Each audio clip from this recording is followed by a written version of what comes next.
Hi there. Good morning, good afternoon, and good evening to you. That actually depends on your location and where you are watching me from right now. God bless you for joining me once again. You know already what we do on this platform is that we come here, we give you updates of things that are happening, going on the space of social media. That is our business, and that is what we do here. Now, I want to welcome you once again for another update. Thank you, guys. You are welcome. Yeah, Mohbad matter, well, based on the report from the inquest and other legal platform, we are made to know that things are still pending about this matter, Mohbad case.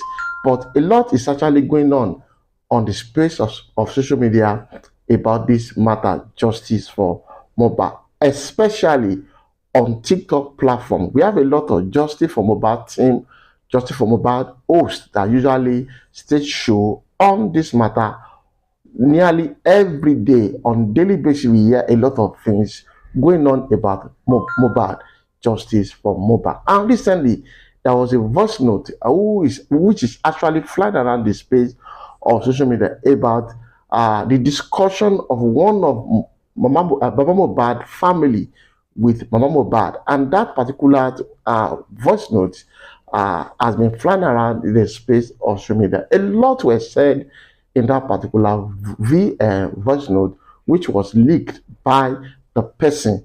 And in that voice note, Mama Mohbad said a lot of things about about Mohbad himself, and about Wunmi.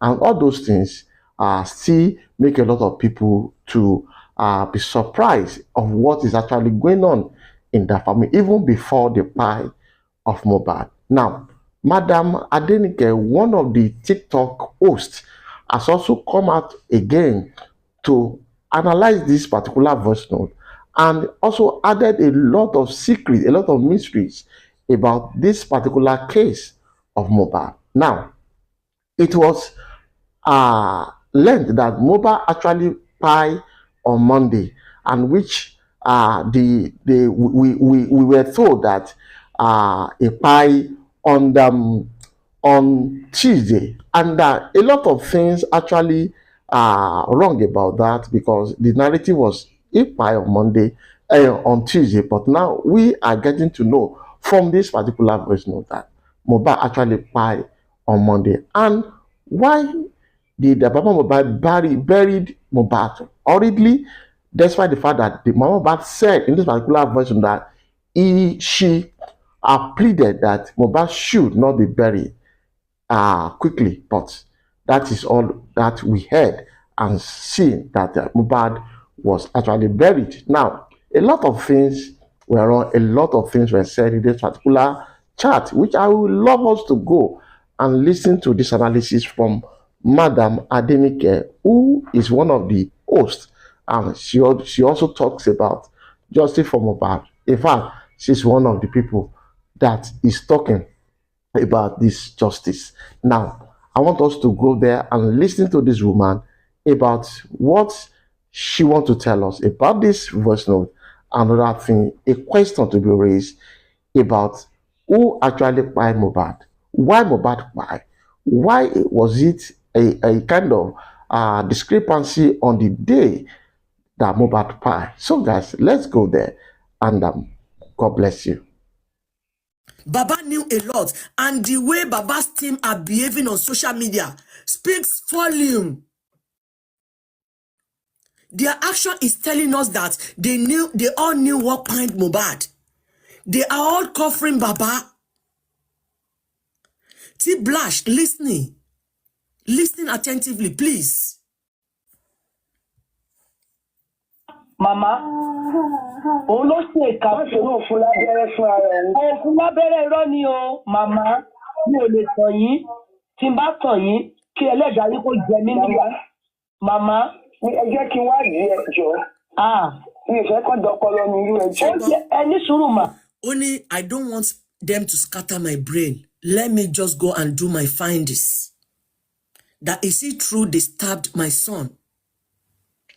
This fee end that I'm playing now, I cut it kele from all the fear that was sent to me, for people to have the clearer of what happened in that family. Because we have been on this. I am doing the right thing in the face of God. I don't care about how you feel about what I'm doing this morning.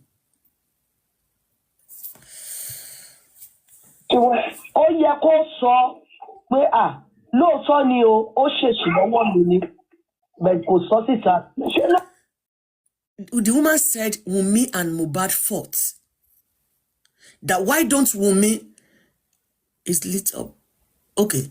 Why don't Wunmi, thank you, Sasot. Why don't Wunmi tell the family what happened between herself and Mohbad? That we were fighting. And by accident, I pushed him and he pined. And it can happen between husband and wife. It is 100% that Wunmi knew what pined Mohbad. She knew it. Why are we covering what is not supposed to be covered? I am not going to say anything how Mohbad referred himself to me. It is not yet time. But if you are among those that are doing hanky-panky in this journey, please go and retrace your step. Go and retrace your step.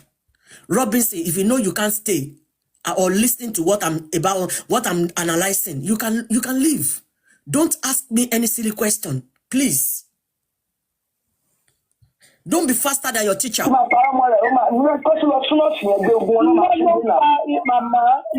Mohbad's mom said they should go and rearrest the nurse because she did not believe.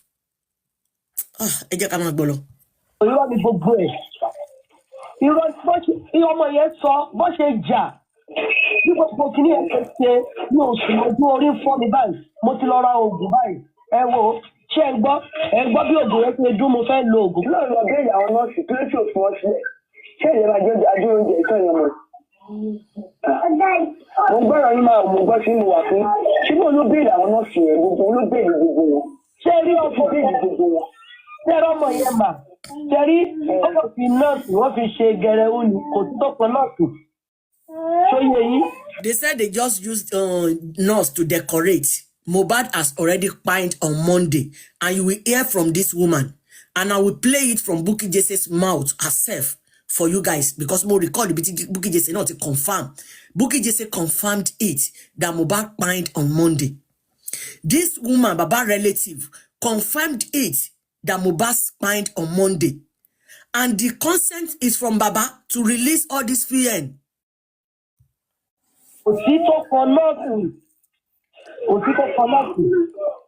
Wọ́n ṣe ògùn lábẹ́rẹ́ parọ́ mọ́ra yìí. Oògùn kò ní abẹ́rẹ́ ológun. Ó ti kú bí kọ́kọ́ tó ti pé kìíní mọ́mì. Ó ti kú kó tó ti pé. Ṣé wọ́n parọ́ mọ́ra? Ó ti kú tó ń kọ́ ẹ̀ ọ́. Oògùn lábẹ́rẹ́. Màámi, ènìyàn lápè. Owó ibi tí owó ṣiṣẹ́ dé ni. Okay. Ask yourself, why are they hiding us all this while? Why are they hiding us all this while? Èèyàn burú. Ọ́fíìsì àtọ̀wárọ̀ ṣẹ̀ ló ń kọ́. Màámi, ẹ wo ẹgbàgbé. Màá ṣe rí i ní mọ́ òní òní lọ́wọ́. Wọ́n ṣe ìparọ́ ọmọ rẹ̀ kó jẹ́ abirú ìyá yẹn tó ń fún lábẹ́rẹ́. Màmí. Mama Mohbad said nurse cannot go to that jail for 3 months just because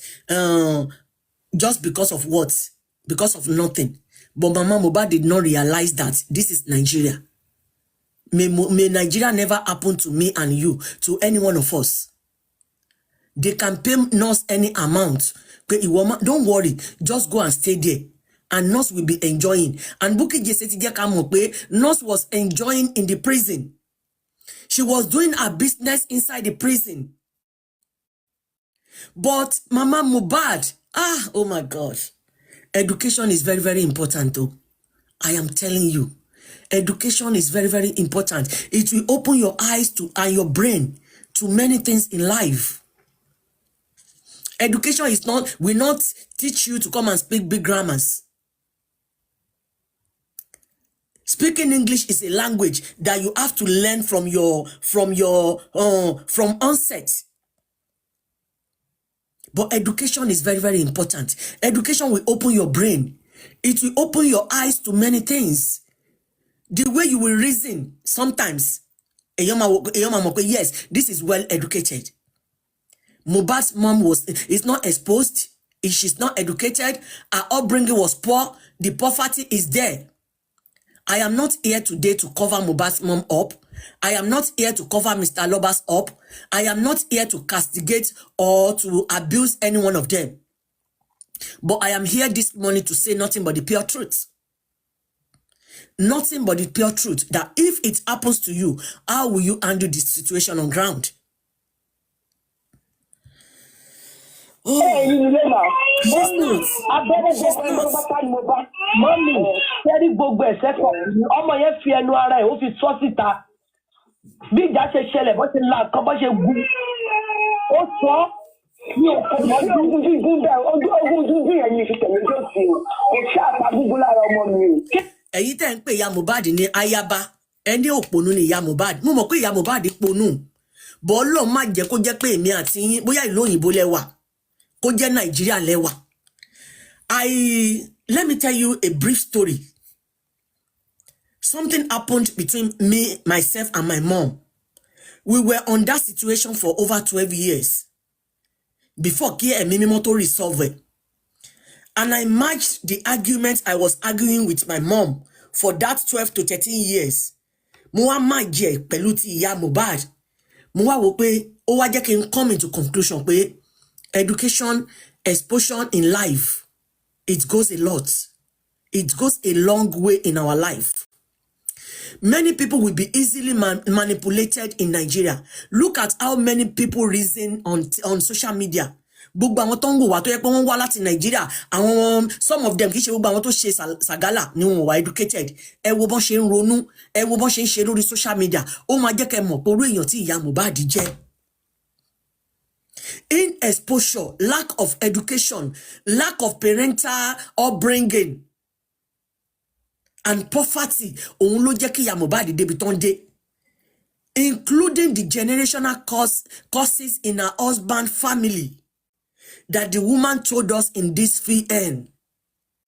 They said Mohbad's dad was born 3 times before he could stay because of problem in the family.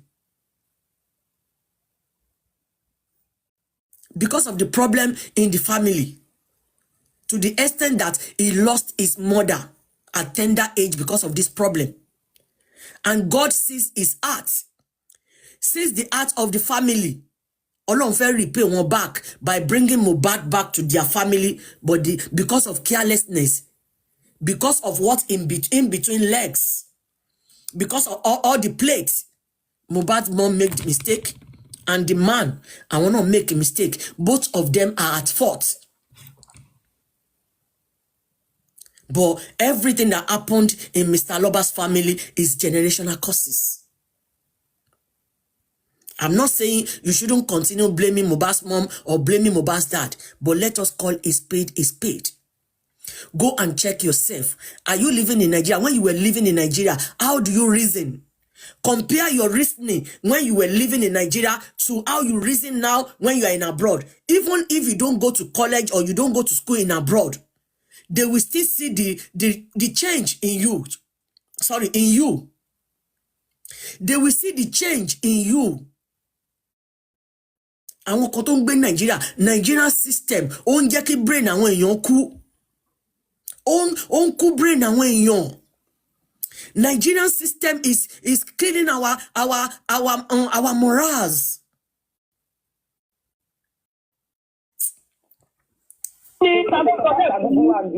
Mommy ṣe ẹ̀wọ̀n kò sí àtàgùngùn lára ẹ̀ kọ́ ṣọ̀kan ní tí mò ń ṣe. Gbogbo alama bí gbogbo alama kú gbogbo alama sọ́run. Mommy àtàgùngùn lára ẹ̀. Mommy ọkọ mi tọmọ rẹ ṣe. Mommy ẹni sùúrù kí ló fa Mommy ẹ dúró kí ló fa business nínú pósí ẹ̀jẹ̀ gbogbo ẹ̀jẹ̀ tó. The woman was asking Mohbad's mom, why was blood inside Mohbad's coffin? Why was blood dripping out of Mohbad's neck when it was declared Kpai inside the car with Wunmi, Darusha, Adura, and DJ, whatever they call him?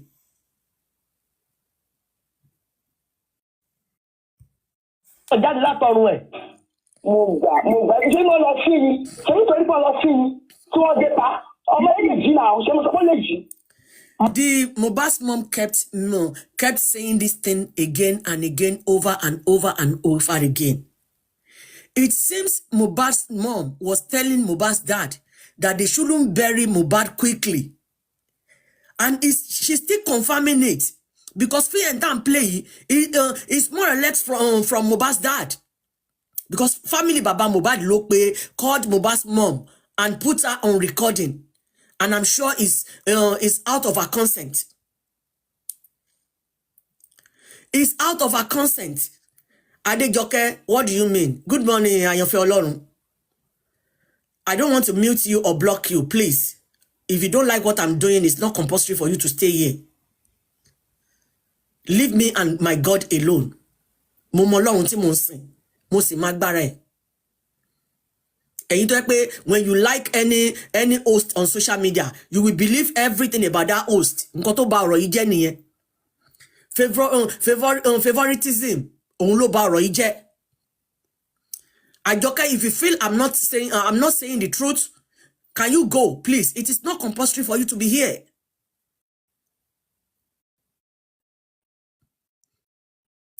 The blood was dripping from his neck. In the car, everything was analyzed last year. I'm not saying Mohbad's mom was telling us the pure truth. I'm analyzing what she said in this audio. Nǹkan tó sọ, just because you are blind to see the mistake from Mohbad's dad, and kò ń ṣe pé bóyá nífẹ̀ẹ́ Mohbad's dad o. Many of you tó yẹ pé ẹ kóra yín jọ, ẹ sọ pé yín ti ń bàbá Mohbad nítorí pé ẹ ń lo bàbá Mohbad láti máa fi rówó lára ọmọ ẹ̀. Dẹ̀ mọ̀ pé ṣe lẹ́ ń ti bàbá Mohbad sínú ọgbọ́n ayé. Wọ́n ní tó bá kọjú sí ẹ kó ta, tó bá kẹ̀yìn sí ẹ kó ta, tó bá kù ọ nìkan kó tẹ́rù ara ẹ pa. Bàbá Mohbad ò tẹ́rù ara ẹ pa. Mohbad's mom, Mohbad's dad, and many of you don't understand social media. That social media máa jó lọ mú wẹ̀ yẹn ni. Nígbà tó bá dójú ẹ̀, wọ́n máa padà lẹ́yìn èèyàn. Mọ nǹkan tó ń pè ní social media rárá. Bàbá Mohbad ṣebí torí pé ọmọ wọn kú náà ṣe dèrò social media. Bàbá Mohbad will understand the social media. But he's going to learn in a very hard way. Bàbá Mohbad máa tó mọ orí èèyàn tó ń jẹ́. Tó bá jẹ́ pé bàbá ń ka Bíbélì wọn lótìtọ́ àti lódodo ni. Tó bá jẹ́ pé òtítọ́ onígbàgbọ́ ni wọ́n. If truly Baba is a true Christian, ó yẹ kí bàbá ti mọ̀ pé I am surrounded with evil people. Ṣé bó ti fi kọrin kílé tó lè yọra wọn kúrò láàrin wọn. Ẹ wo nǹkan tó ṣẹlẹ̀ sí Guresi, with or without Guresi. Ìyẹn ò ní ká má gba justice. Guresi has not been in Baba's life now. Is Baba not living? Ṣé kò ṣe nǹkan tá ti ń sọ láti ẹ̀yìn wá nìyẹn? Ẹ̀ ń tọra yín, they play. I'm analyzing this VN. Èmi kọ́ ni mo sọ. So let me do my analysis. I don't want to be one-sided. Don't seek for forgiveness of sin on my behalf. Lord, tọrọ ìdáríjì ẹ̀ṣẹ̀ tiẹ̀. Gbogbo bó ṣe ń rìn kiri tó ń comment, tó ń ṣépè fáwọn èèyàn tẹ́ máa pè kiri lórí panelist. Thank you, my sister. Ṣé mo sọ fún ọpọ lè jí tó lọ́mọ yẹn ò lè jí? Mommy. Mohbad's mom said, I told them this guy could still wake up. Ó ní òun sọ fún wọn pé Mohbad ṣì lè jí. Ẹ jẹ́ kí bàbá náà bọ́ síta and tell each talk and àwọn rich grace. Ẹni kan lọ tú wá sílẹ̀, àwa fẹ́ béèrè question lórí platform bàbá lọ́ba. Tó bá jẹ́ pé tòótọ́ nǹkan tí woman yìí sọ irọ́ ni, ẹni kí wọ́n lọ ṣí wá sílẹ̀ because I see no reason why they should block me on Baba's page. Because I did not do anything that is bad. I did not comment to abuse Baba. Some people were cursing themselves on that platform that day. And mo dey comment pé this is not what we should be doing on this platform. That is my comment that day. Each talk, ló ṣàmì sí blocking. Just because you want to be covering. Mọ̀ pé even each talk yo, Comfy yo, Rich Grace yo, Baba Mohbad yo, Vengeance yo, York yo, many of them, they know social media because of Mohbad, but they don't understand the power of social media. They don't understand what public is. Just because you are coming and be blowing big grammars on social media doesn't mean you are wise or you have the wisdom or you have the knowledge. Adejoke, just listen, please. I'm analyzing this audio. Adejoke, don't tell me. Ọ̀gbẹ́lá ṣọ́ọ̀ṣì wọn tó fi wọ́n kàn ọ̀run ẹ̀ mọ́mì gbára ṣe máa jọ ṣẹjọ́ àti ìṣẹ́jọ́ rẹ̀ tán mọ́mì ẹjẹ́ gbọ́ sí sí ẹjẹ́ sọ̀rọ̀ kan fún yín màmá tó máa sọ pé wọ́n ò nílò. ẹ jẹ́ kí n dáhùn kọ́mẹ̀ntì yìí ó ní ṣé ọmọ tí wọ́n embalm ni wọ́n ní ó máa jí. Both mama, baba, and all the people around Mohbad, they are not telling us anything. The truth behind Mohbad's Kpai in that house. Mohbad, it's one embalm, embalm Mohbad. It's not proper embalming. They just put salt on his chest. That is not proper embalming. Emma jẹ́ ká máa lo brain ni wá ń gbà tẹ́ bá ń sọ̀rọ̀. Just because you hear embalming doesn't mean they properly embalmed him. What happened in that house when Mohbad Kpai on Monday? Níbo ni bàbá wà? Ṣé kí bàbá náà bọ́ síta fẹ́ béèrè question lọ́wọ́ wọn pé ṣé wọ́n mọ̀ pé jọ́ Monday lọ́mọ wọn kú àbí kì í ṣe jọ́ Monday? Ẹ yé jẹ́ ká máa bẹ́ fún wọn bá ọ̀bọ jáwúrà.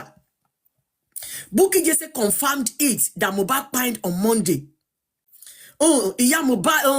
This woman, Baba's relative, confirmed it again in this VN. Pé Mohbad kú lọ́jọ́ Monday. Ìyá Mohbad náà ń bẹ̀ wọ́n, ẹ má dẹ̀rí bó ṣe ń tẹnu wọn. If truly tó bá dá Mr. Loba lójú, ẹni àwa public a fẹ́ sanwó kí àwọn méjèèjì padà sí ọ̀dọ̀ Arise TV. A fẹ́ rí ìyá Mohbad àti bàbá Mohbad, our Nigerians. We public, we need some questions to ask both of them. Tó bá dá bàbá lójú. Just because Baba got there on Tuesday doesn't mean he might not know the guy Kpai on Monday. I'm not blaming Mama. I'm just analyzing what is in this fear. Emma get me wrong. Me blame Baba. Me blame Yasha. Me obey us. Okay. Wá ṣe wọ̀tọ̀wọ̀tọ̀ ń bí. Wá ṣàlàyé fúnra wa ni. Afẹ́rí bàbá Mohbad àti ìyá Mohbad káwọn méjèèjì jọ jókòó papọ̀ ọmọ Nàìjíríà rere fẹ́ béèrè ọ̀rọ̀ lọ́wọ́ wọn.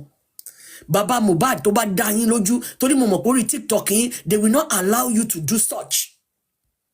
We are ready to contribute the money to bring you back to Arise TV.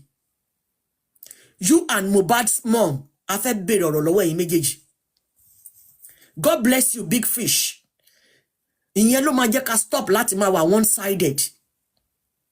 Baba Mohbad, ẹ̀yin Baba's team, ẹ sọ fún Baba Loba pé tó bá dá wọn lójú, èmi Adenike single-handedly, I can pay the money. Ẹ sọ any kí ló ti ń pè náà tó wù yín láti lọ grant interview. You and Mohbad's mom only. A fẹ́ béèrè àwọn ọmọ Nigerians, the public, we need some questions to ask Mr. and Mrs. Aloba, the mother and father of Mohbad.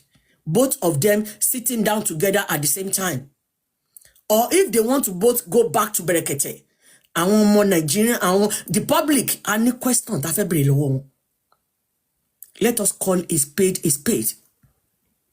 Ẹ má jẹ́ kí olóòótọ́ kó kú sípò ìkà. I'm not saying Mohbad's mom is guilty. I'm not saying Baba is guilty. I'm just analyzing and throwing everything open. I don't want to be one-sided. Mo analyze nǹkan tó wà nínú free ẹni yìí ni. And the reason why I'm bringing it to your table this morning is because Mr. Loba's family ló lọ bá ìyá Mohbad tí wọ́n dẹ̀ record ìyá yẹn àwọn dẹ̀ non release ẹ̀ síta. Because tí ìyá yìí ò bá gba consent lọ́wọ́ Mr. Joseph Aloba, ìyá yìí ò ní release ẹ̀ náà. Ìyá yìí ò ní release ẹ̀. Kí ló pa Mohbad mi kọ́ lè máa béèrè lọ́wọ́ ẹ̀ lọ béèrè lọ́wọ́ àwọn òbí ẹ̀. Ìgbà ń jiyàn ṣùgbọ́n kó má sọ pé òde pa kò sí apá dídí kọ̀ọ̀kan ara rẹ̀ tó bá ní wọ́n. Mohbad said if they said Wunmi was part of those who Kpai Mohbad, she will not argue that. But they shouldn't be saying Wunmi stabbed Mohbad. That Mohbad was never stabbed. But there are many things that they covered for Mohbad's mom that Mohbad now through the public, through social media, is getting to realize.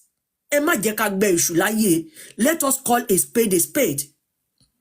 Don't say because you like Adenike, you are not going, because you are going to follow the lies that I'm putting out there for you. Don't say because you love any host, whatever they dish out for you is what you're going to believe. No, it doesn't work like that. Use your brain, people. Mohbad's mom said, I am not going to argue if you say Wunmi was part of those who kpai my son. But I am not going to accept the fact that you said Wunmi stabbed him. My son was never stabbed. That means many things. Mohbad's mom kò ní clue. Wọ́n ti mọ̀ pé tòótọ́ abiyamọ ni. She made mistake of leaving her children, but she came back to be like Mumu. She was still living with her husband. The mistake she did to just ruin everything was for her to accept. When Mohbad went to him, I want you to leave your husband and come back to my father. I will never do it. Ọlọ́run má jẹ́. I can do it willingly from my heart. But no child, not wọ́n ò tiẹ̀ bí wọn dání. Ọmọ olúfẹ́ wá bá mi pé kí n padà sọ́dọ̀ bàbá òun. Màá béèrè lọ́wọ́ ẹ̀ pé ṣé ńgbà tí bàbá ẹ̀ rí mi tó máa fẹ́ mi ṣó ti wà láyé ńgbà yẹn. They need to arrest both of them. God bless you. Tí ẹ máa gbọ́ wọn níwọ̀n ni èmi farabalẹ̀ gbọ́ mo court sí ẹ̀ mo wá join ẹ̀ pọ̀ mọ́ra wọn.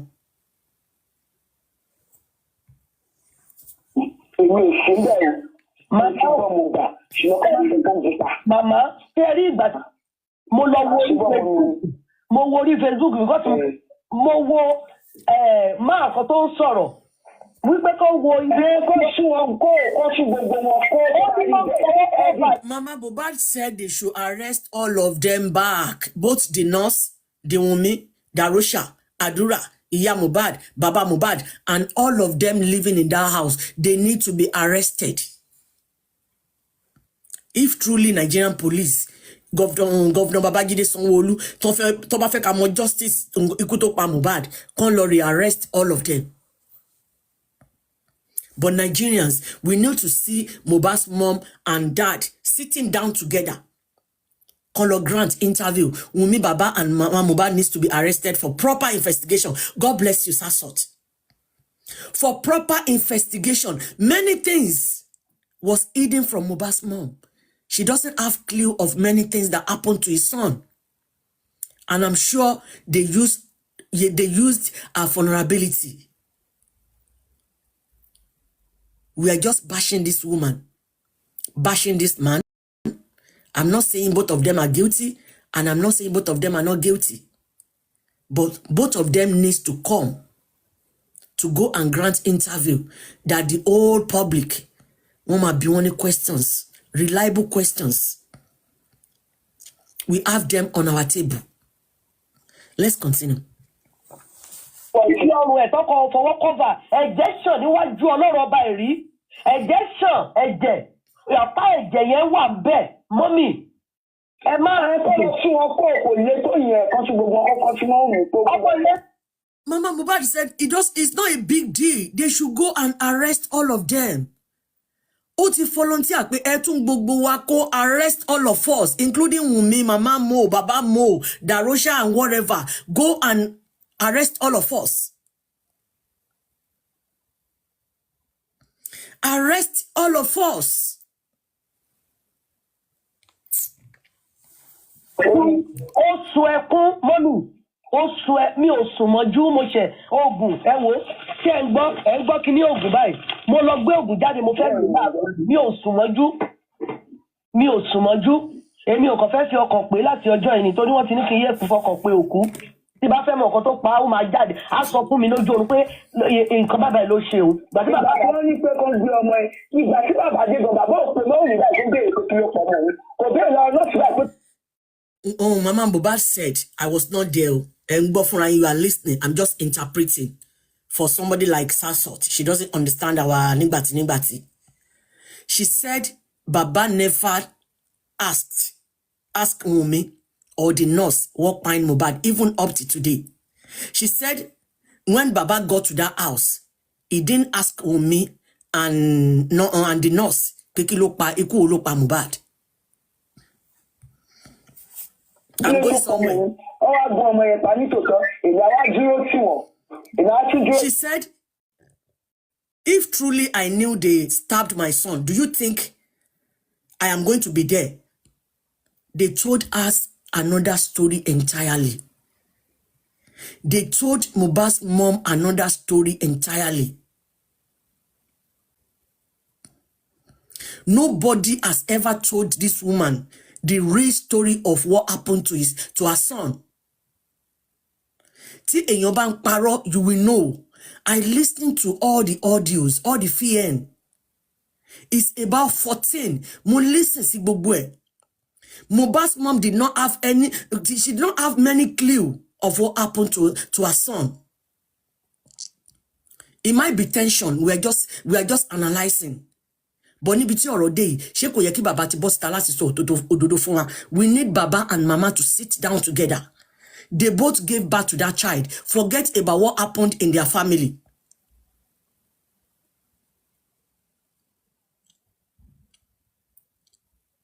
I am just one-sided. Ẹ̀yin náà lọ sí platform yẹn. Mọ́mì iṣẹ́ rí ọmọ yìí gbọmọ nípa. Ọmọ ìlérí sọ ó lóun máa jà. Mọ́mì ó lóun máa jà. Ẹni tí ò mọwọ́, ẹni tí ò rà. Ó ní ẹni tí ò rà ó máa sanwó, máa san bẹ̀. Àti gbogbo ẹ̀yin oní-kọ́mẹ́ǹtì sọnù. Àti gbogbo ẹ̀yin oní-kọ́mẹ́ǹtì sọnù. Gbogbo ẹ̀yin panelists sọnù. Mohbad is going to fight for himself. He will deal with each and every one of us according to our deeds during this movement. You better be very, very careful. Very, very careful. Ayaba oponu le to wà lábẹ́ kíní, let me mute you. I don't want somebody like you here. Go away. Ẹ̀yin mumu follower tó yẹ pé when you are following somebody, you don't follow with your brain. I am analyzing what is in this VN. So do you want me to go out of the context of this VN? Abẹ́ ponu ni. Ẹ̀rù bóyá mo ponu bí tí ẹ̀yin tèmi ẹ ṣé gan. Thank you, Ayọ̀fẹ́. Ó ní ẹni tí ò rà, ó lẹ́ni tí ò rà, ó ní mọ́mì, ó lẹ́ni tí ò rà, ó ló máa sanwó ń bẹ̀. Kò sanwó ló ń bẹ̀ ìyá mi. Ok, mọ́mì ẹ wo ọlọ́pàá tó ń fún lówó, bóyá ẹ gbọ́ ti ọlọ́pàá yẹn ní last year tó ń fún lówó kó tán ní kò fún ẹjọ́ ti Mohbad. Má yẹ ti kú, ọlọ́pàá yẹn ti kú, ó ti kú báyìí. Ṣé ẹ gbọ́ nípa ti ọlọ́pàá yẹn? Kò gbọ́. Ẹ gbọ́ mọ́mì. Irọ́ ẹ̀gbọ́n ló ó ṣe èké torí pé wọ́n fún lówó. Màmá ọlọ́pàá yẹn ti kú, ó promote ẹ̀ torí iṣẹ́ yẹn tó bá wọn ṣe. Wọ́n promote ẹ̀ bẹ̀ tó ti kú báyìí. Mọ́mì o, ẹ lọ kọ déètì ní sílẹ̀. Èmi ò ń ṣe bí mi ò dẹ̀ ń ṣe kà mi ò ń ṣèké o. Tọ́lọ́run bá fi kan rán mi ò kí ń sọ. Àìmọye àwọn èèyàn náà máa kú ṣáájú máa wọlé ṣáájú ìlérí. Lágbára Ọlọ́run, gbogbo ẹ̀yin tẹ́ obstruct justice. Torí ẹ máa kú tòkòtò. Èèyàn kan ò ṣe rí. Ojú ẹ̀ máa rí nǹkan tó ojú ẹ̀ ò rí. Ọmọ yẹn sọ̀rọ̀. Ó sọ̀rọ̀. Oníṣẹ́wùmí ò mọ nǹkan tó ṣẹlẹ̀ sí òun. Ó ló mọ̀ ọ́. Wunmi, how do you sleep? How do you sleep? You know Mohbad marriage is for better, for worse. This guy left his parents with the intention of living his whole life, the rest of his life with you. Even if the mama and baba is doing what they like, you, the wife, should be the one to stand. Everything and anything that you are supposed to be doing. Oh, yẹ kó jẹ́ pé kó máa fún ayé lọ́rọ̀ sọ pé, look at that lady. She's very nice. That is the kind of wife I am asking for my son. Orú ìyàwó tó yẹ kó jẹ́ nìyẹn. Ìwọ ló yẹ kó challenge both the father and the mother.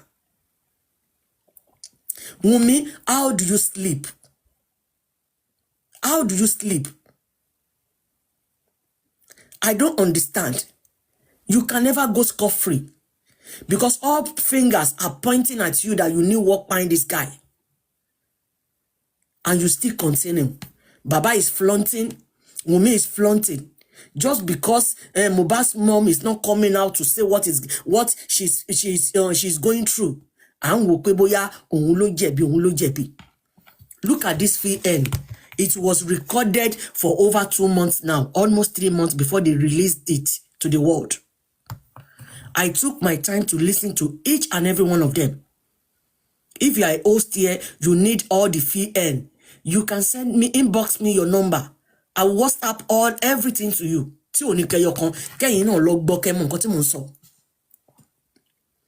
Without the consent of Mohbad's dad, they will never release these audios. Because the woman in question is Baba Mohbad's family. Let us call a spade a spade. I am not here to blame any one of them today.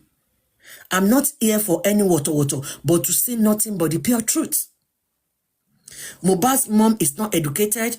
She's not exposed. The poverty is there. Her upbringing is very poor. She has one kind disability challenge.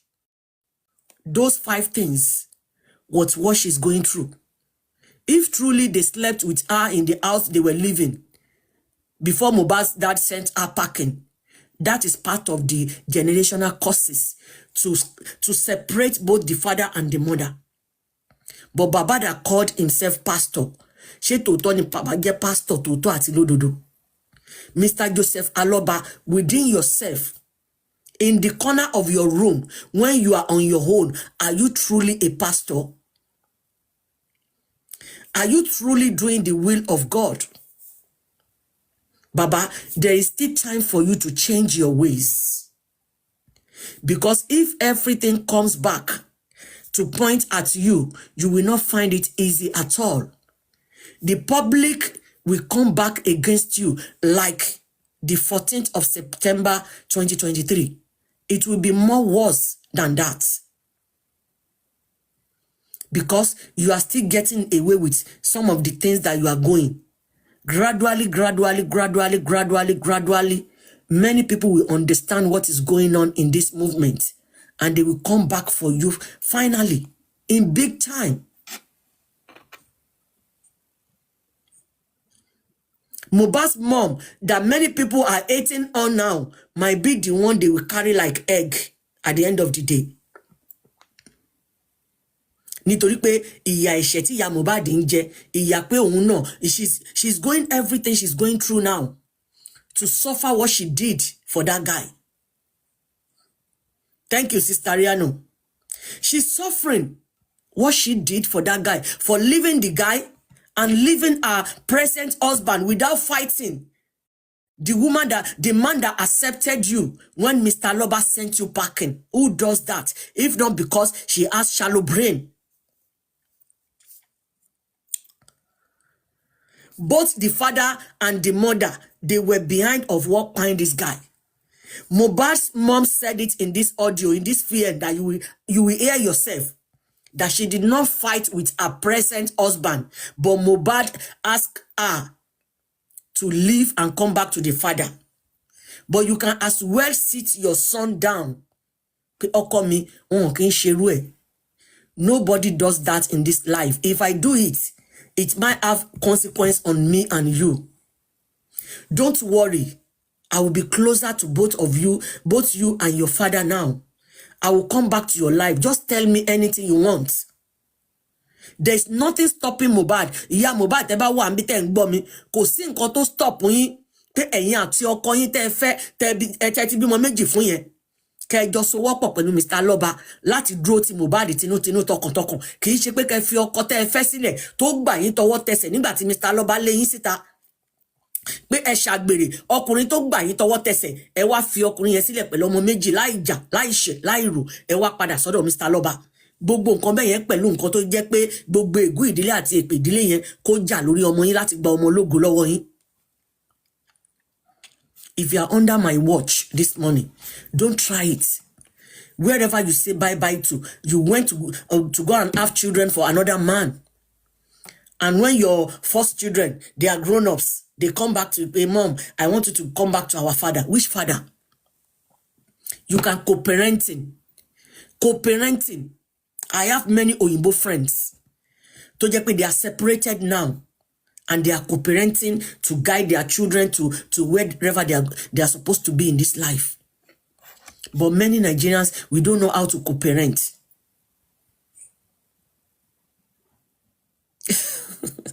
Tolani Oreni, please don't distract us.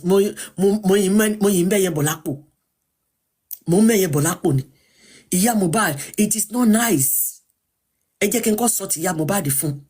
Ìyá Mohbad, èpè ìdílé àti ègún ìdílé yẹn, ìwọ pàápàá pẹ̀lú ẹni tó jẹ́ kó ṣẹ lórí Mohbad. That generational curses that has been running after you and Mr. Joseph Aloba, you allowed it to come to pass over your child. Why did you have to leave your husband? The man that took you when Mr. Aloba sent you packing. The man that sees you and accepted you the way you were. And all of a sudden, because your son is becoming somebody in life, the money that you do, you never know the roots. Instead of you to cooperate with your present husband and work hand in hand with Mr. Loba to guide Mohbad, you left your husband. Do you think that man will be happy? Ṣé mo bi tí ègún àti èpè ìdílé yẹn tó ti pàpà ṣiṣẹ́ lórí ẹ̀yin méjèèjì. Mr. Loba náà ẹ pera yín ní pastor. Orú èèyàn Ọlọ́run wo lẹ jẹ́? Which kind of pastor are you? Which Bible are you reading? When your wife is still married, that means you did not do your findings properly. But because you have been seeing that guy pé ó ti mú owó wálé, Mohbad is making it now. Ọmọ yín ò ṣàgbàfọ̀, ó káṣọ wálé, ẹrú ojú olè ẹ̀ mú. Baba, you call yourself a pastor. Your wife is still presently living with the husband. When you sent her packing, you sent her out of your life. A man that accepted her the way she was, with a bad story. And she has 2 children for that man. So you allow that woman back in your life. Meanwhile, you still have another woman living in your house.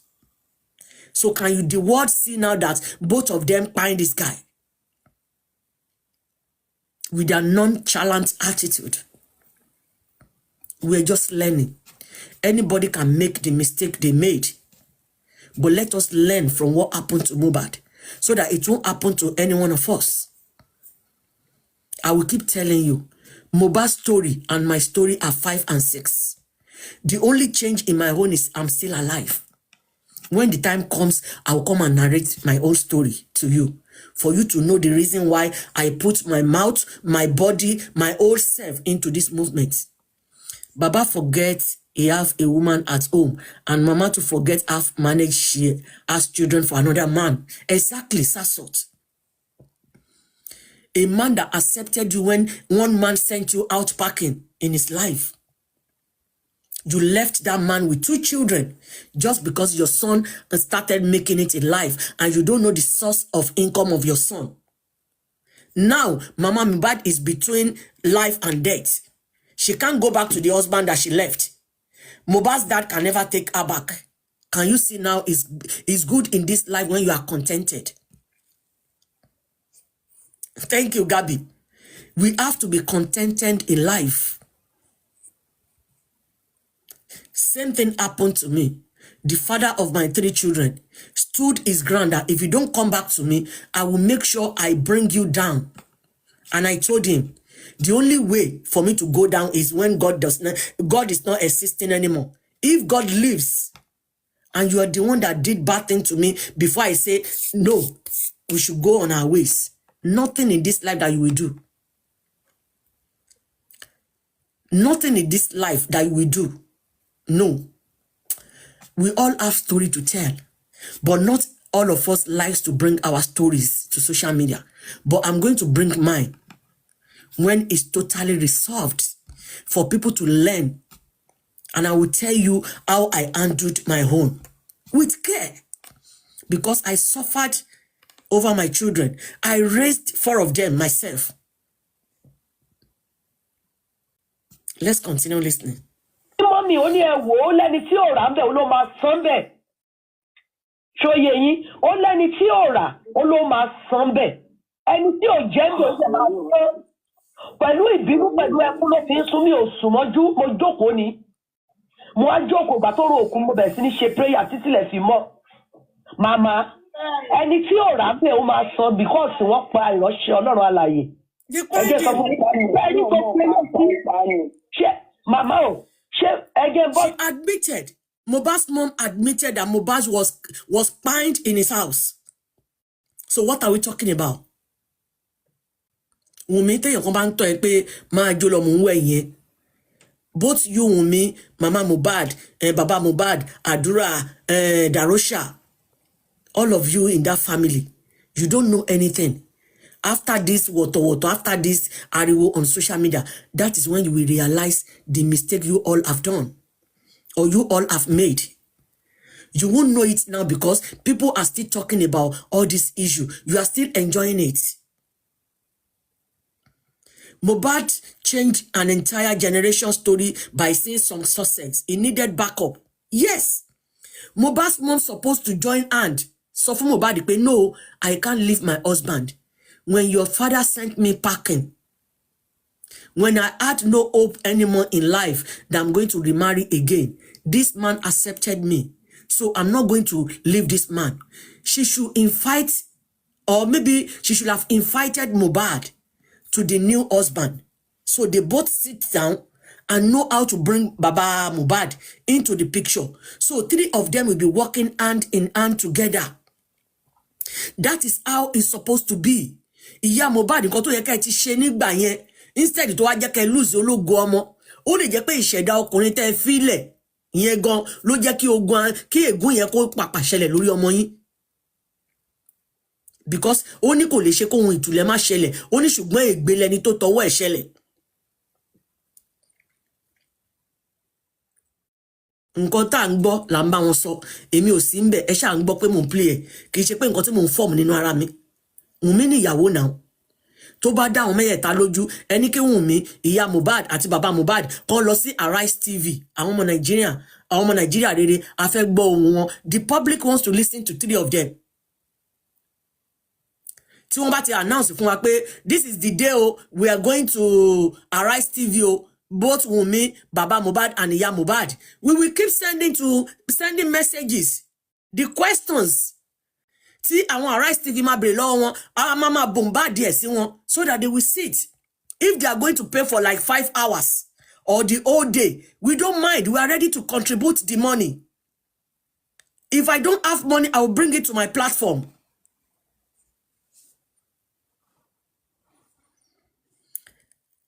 Okay, mo rò bóyá mi ni. So, nǹkan tá ń sọ ni pé Mama Mohbad, she has no right. She was not supposed to leave that man anyhow. She said it with her mouth. That èmi àtọkọ mi tí mo ṣẹ̀ṣẹ̀ fẹ́ a ò já o. We were not fighting o, kò síjà láàrin wa o. Kò síjà láàrin wa o. Mo kọ̀ wá torí pé Mohbad ti lówó, owó tẹ́ ẹ mọ̀ dí, ẹ wò pé ọmọ yín ò ṣàgbàfọ̀, ó kaṣọ wálé, ẹ rójú olè ẹ mú. Gbogbo owó kọ́ lèèyàn máa ń ná. So just because Mohbad has been making it in life doesn't mean you have to leave your husband. Orí èèyàn wo ló ń ṣe bẹ́ẹ̀? Who does that? Ta ló tọ́ yín? Ṣé ẹ léèyàn tẹ́ fọ̀rọ̀ yín lọ? Ṣé kò sí àgbà nínú ilé yín ni? Ṣé bẹ́ẹ̀ sọ pé ìyá tó bí yín àwọn náà ní church, èèyàn Ọlọ́run ni wọ́n. If Wunmi has nothing to hide, kò sí nǹkan kan tó take ẹ̀ pé kó lọ jókòó lórí panel pẹ̀lú bàbá Mohbad àti ìyá Mohbad. Àwọn ọmọ Nàìjíríà rere fẹ́ bèrè question lọ́wọ́ àwọn mẹ́ta. But ẹ bá lè ṣe bẹ́ẹ̀, nobody will force you to do it.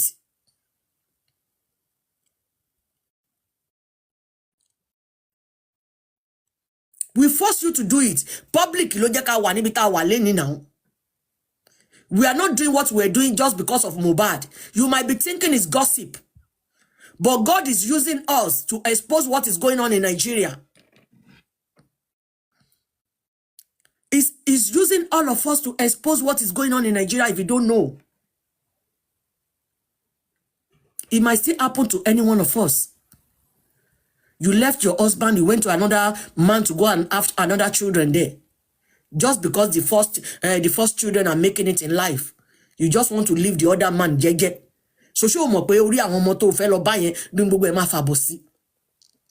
Tí Mohbad ò bá kú gan, inú ọkùnrin tí ọkùnrin yẹn bá rí pé if truly they married, they join both of them together in that October that Mohbad was planning. For the rest of their life, they might not be happy. Because the man that Mohbad's mom just left like that will never be happy with what she did. Let's continue. Brain, ṣé sọ àyẹ̀ o. Ó ní kí sọ fún wọn náà kò parí. Èyí ò fi hàn mí o. Nǹkan tó bá ṣe Mohbad's mom still kept repeating it, that truly Wunmi has hand in what bind Mohbad, but they should stop saying she stabbed her son. I'm talking from what is happening on this field. She said people should stop. But truly, it seems they stabbed Mohbad. But maybe it was not open or she didn't know about it. Let's continue. Emiko Muso.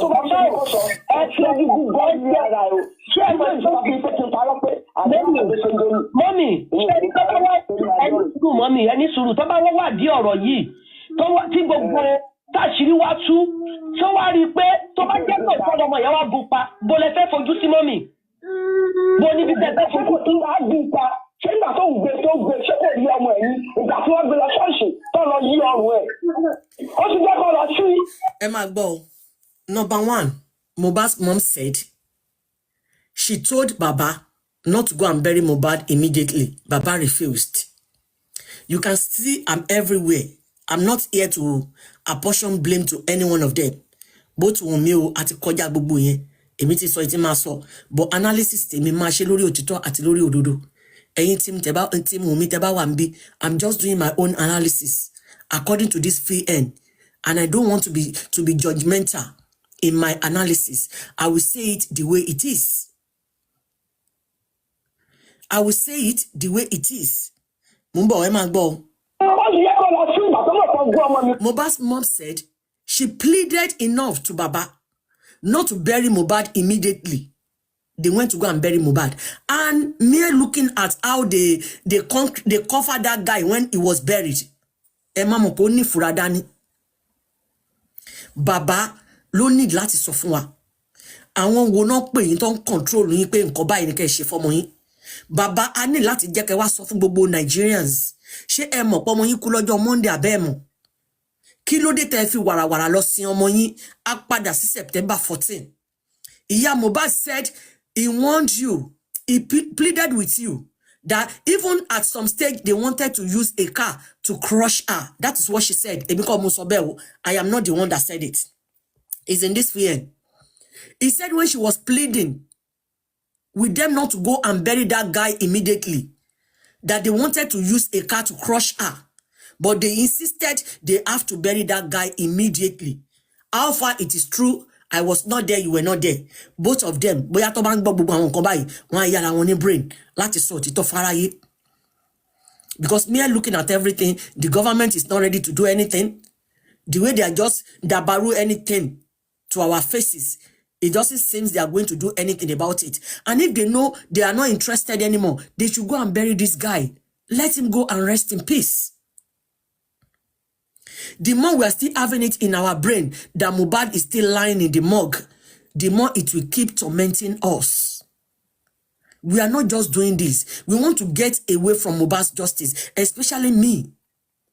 I have a lot that I'm doing. I am not somebody that will come on social media Monday to Sunday to come and be doing not on social media. I have my stuff that I do behind social media. I'm still doing my job. I'm still in the college. I'm doing my business. I'm not saying social media money is not good, but not all of us want to make illegit money on Facebook, on social media. I want peace. So any money that I'm going to make in this life, I want it to be money that if I'm sleeping, I want to sleep. Not when something happened to me, I'll be thinking, is it because of the person I cursed yesterday that they monetized my page? No, I don't want to do that. She said she pleaded not to bury Mohbad immediately. And the reason why I'm analyzing this VN this morning is because the person in question is Baba's family, not Mohbad's family. Not somebody that we sent to Mohbad's mom to go and interview her. No. But Ebi Baba Loba. Ebi Baba Loba. Lo Loba woman is sorrow. Auntie Baba Loba ba fẹ́ kí gbogbo ọ̀rọ̀ yìí jáde. Mo sure pa wọ́n náà ti gbọ́. Ó ti pẹ́ tán ti ṣe wọ́n ní jẹ́ kàn dá síta. And me, I will say it the way it is. Nǹkan tí mo gbọ́ ni mo analyze o. Mi ò wá débi fẹ́ yan o. No. Àbúrò gbogbo ló lè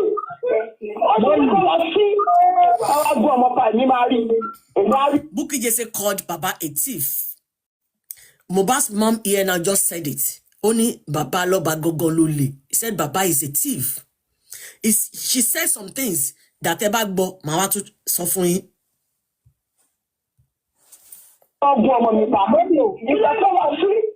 Ìgbà tó wà nínú mọ́tò yẹn ẹ má rẹ̀ràn ara èèyàn ló kúrú sí ọlọ́run fúra dájì àìmọ́mí o ẹ kẹ́ sọ̀rọ̀ yẹn. Ó ní ìkàlẹ̀ bàbá gan-an. Mohbad's mom own repeat ọ̀rọ̀ repeatedly. She said ìkàlẹ̀ bàbá is mean and wicked as well. Ma ẹ jẹ́ ká máa gbọ́ lọ. Only immediately that Mohbad's Kpai, Baba has been asking for Mohbad's property. To jẹ́ pé gbogbo wa náà ti ń gbọ́ tẹ́lẹ̀.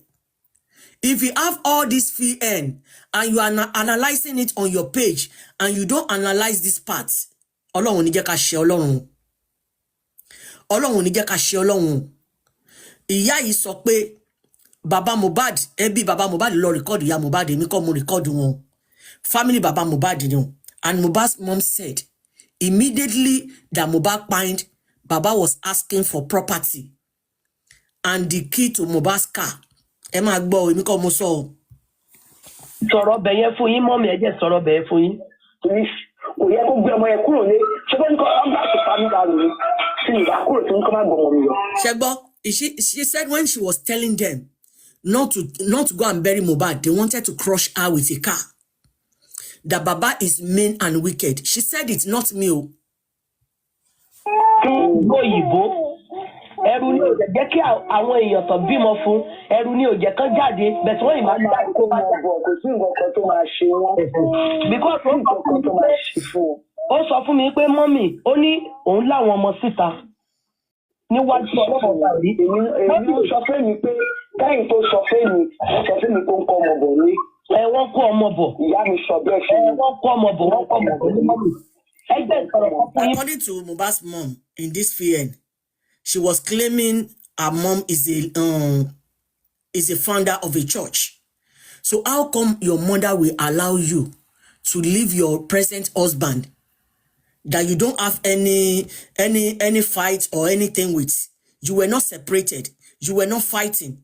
So just because Mohbad was making it in life, so your mother as a leader of a church allowed you to come back and marry Mr. Loba. For what? You all find this guy. Mohbad did not know. Mohbad was going through a lot of things. And he believes in togetherness of the mother and father. He's going to, he wanted to favor himself from both of them living together. But they were supposed to sit the guy down and let him know how it works. Pé nǹkan tó fẹ́ yọ ọkọ mi nǹkan tó dání ṣùgbọ́n kò ń ṣe nǹkan tó tún dání wájú Ọlọ́run. I have been married to another man. I have children. We don't have problem. We are not fighting. How come you just want me to leave that man and just come back to your father? Who does that? Ìyá Mohbad, ọkọ yín ò jà. Kò ṣe nǹkan kan. Ẹ wá dédé fi bàbá ọkùnrin tẹ́ bímọ méjì fún nígbà tí bàbá Mohbad lé yín jáde. Ẹ wá lọ sọ pé torí pé Mohbad ti ń lówó. Owó yẹn náà ló wá pàpà ṣekú pa ọmọ yín nítorí pé ọ̀nà tí ò tọ́ lọ́mọ yín ti ń rí owó. Let us call a spade a spade. If you see your son or your daughter or your young adults doing something that they are making money from now, tí wọ́n ń pa owó, and you don't know the source of their income, it is better you cry out. Cry out before it is late, because this is what you will go through at the end of the day. Tó bá ti pa ọmọ yẹn. Life is step by step. Mohbad was not meant to be in the millions. It was meant to be in the church, working for God. Singing as a choir, going from one church to the other.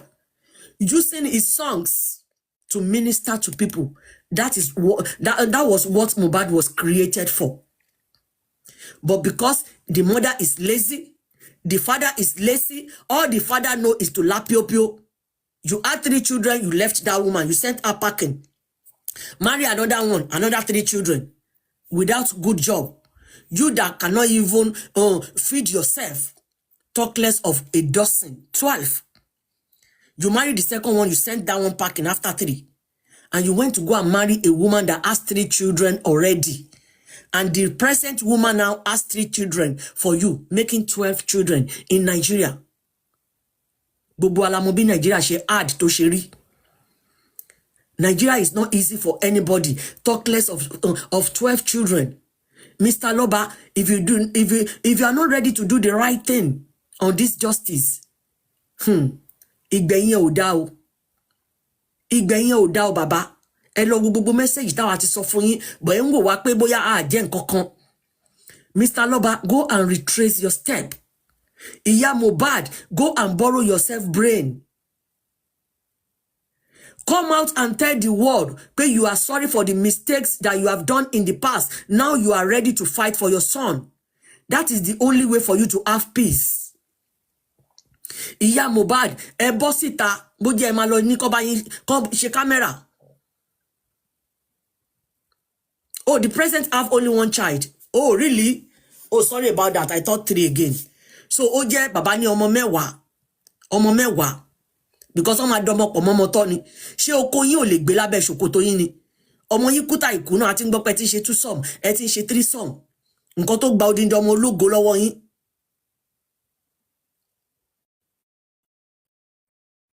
Olóṣó làwa, olóṣó ọlọ́mọ tó dẹ̀ tọ́jú ọmọ làwa.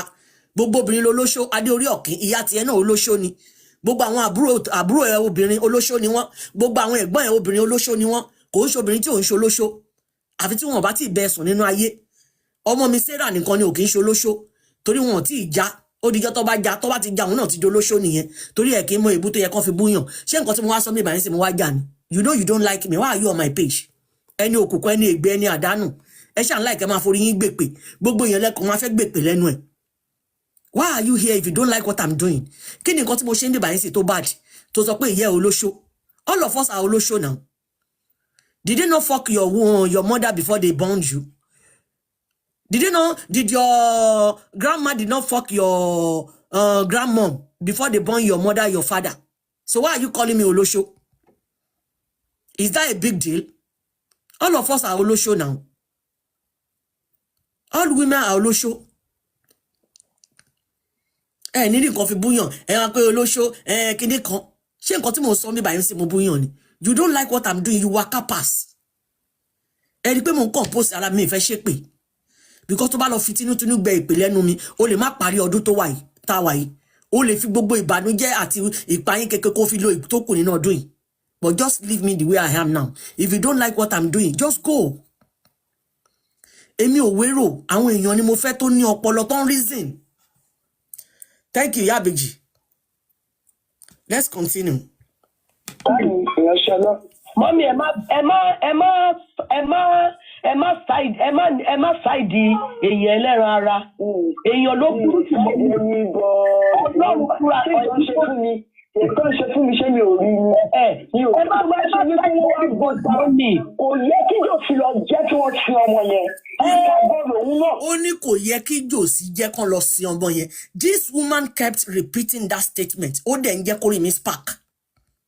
She said Mohbad's dad shouldn't have allowed them to go and bury that child. Kí ló gbọ̀n yín lára tòótọ́ bàbá tẹ́ fi lọ tètè sin ọmọ yẹn? Kí ni nǹkan tẹ́ hide fún ìyá Mohbad tí ìyá Mohbad ò mọ̀? Kí ni nǹkan tó ṣẹlẹ̀ tẹ́ fi ní kán tètè lọ sin ọmọ yẹn, tẹ́ fi gbé ọmọ yẹn tètè lọ sin? Oh my God. Daddy, mommy o, ẹ jẹ́ sọ̀rọ̀ bẹ̀yẹn. Ọmọ kú tó sí gbèrè property. Ẹ jẹ́ sọ̀rọ̀ bẹ̀yẹn. Ó ní ọmọ kúta ìkú. Ó ní bàbá was asking for the properties and the car key to his child. Bàbá Mohbad, à ń bú Wunmi látijọ́ yìí pé Wunmi ò lórí tó ń rò. Ẹ̀yin lẹ dá bí ọmọ yẹn, ẹ̀yin lẹ dá tọ́ torí pé ti lé yẹ kúrò nínú ayé. Ẹ̀yin ló yẹ kẹ́ ní feelings fọmọ yẹn jù. You are the only one that raised this child when you sent the mother packing out of your life. You stood for that child. So why don't you love that guy wholeheartedly? Who does that when this guy pined, according to your ex-wife, according to the mother of your child, that we're seeking justice for? She said immediately that guy died, You have been seeking for the properties and the car key. Ìyá Mohbad ló sọ bẹ́ẹ̀ mi kọ́.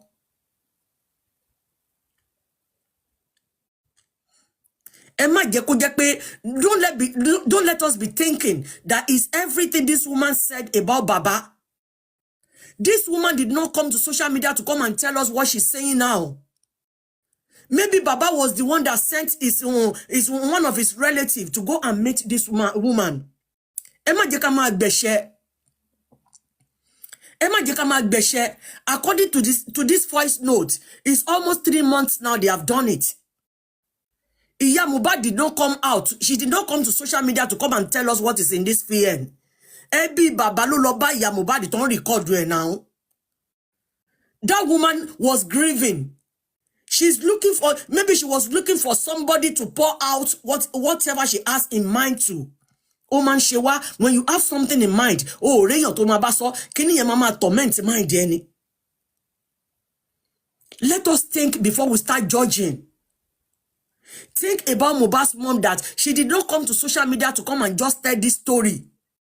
People are just blaming her on social media. Baba like that. But she believed that woman was Baba's relative. That woman that recorded her was Baba's family. That is why she poured everything on her mind out. Emma Jekama Beshe. Tori Oroloro. Mohbad's mom did not grant any interview in this VN. She did not come to social media. She did not come to TikTok to come and say all these things she said in this VN. Ebi Baba Loba lo ba sọ̀rọ̀ tí wọ́n dẹ̀ gbóhùn ẹ̀. Wọ́n lè má sọ fún gan pé wọ́n fẹ́ gbóhùn ẹ̀. Ìyá Mohbad gan lè má mọ̀ pé gbogbo ọ̀rọ̀ yìí is coming to social media now. Ẹ má jẹ́ ká máa ṣe báyìí. Inú ẹ̀ wúwo, ó wá ẹni tó máa sọ gbogbo nǹkan tó wà lọ́kàn ẹ̀ fún. That is why she came out. She was free to tell the woman everything she has in mind. So why are we blaming her that she's saying evil about Mr. Loba? She did not just come on social media to blame the husband. She did not just come on social media to come and tell us what she has in mind. One of Mr. Loba's family was the one that went to her.